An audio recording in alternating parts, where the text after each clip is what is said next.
ओम शांति। आज है 2 अप्रैल 2026। चलिए सुनते हैं आज का दिव्य संदेश। परमात्मा स्वयं ही सर्व खजानों का भंडार है, ज्ञान का, सुख का, शांति का, पवित्रता का और सर्व चीजों का वो सागर है। परमात्मा कहते हैं कि मनुष्य को ये पता ही नहीं है कि हम चाहते क्या हैं। बेहद का बाप हमको बेहद का ज्ञान दे रहे हैं।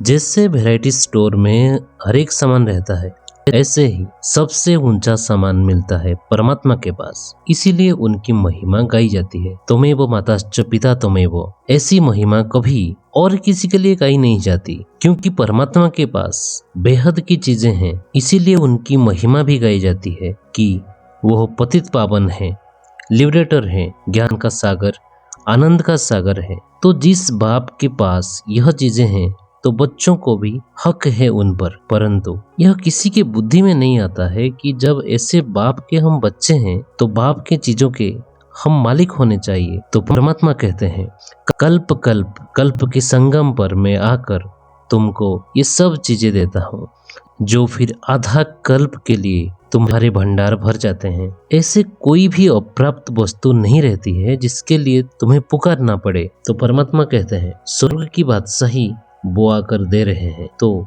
इसीलिए कहते हैं कि हे बच्चे, मुझे याद करो तो तुम्हारे ऊपर जो कट है वो निकल जाए।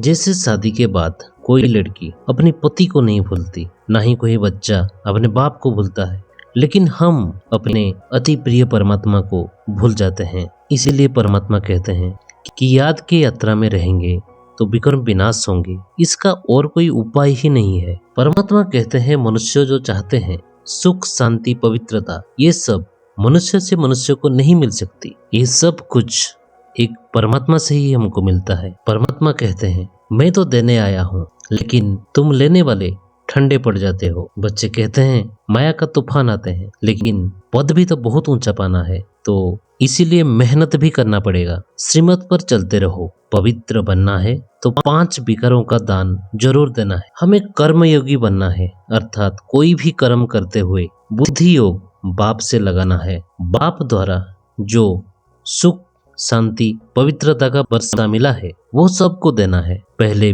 विकारों का दान देकर पवित्र बनना है, फिर अविनाशी ज्ञान धन का दान करना है। देवताओं जैसा मीठा बनना है। निमित्त बनने वाले बच्चों को विशेष अपने संकल्प, वाणी और कर्म पर अटेंशन देकर निवारण स्वरूप बनना है। ज्ञानी तो आत्मा उनको कहा जाता है जिसमें अपने गुण व विशेषताओं का भी अभिमान न हो। ओम शांति।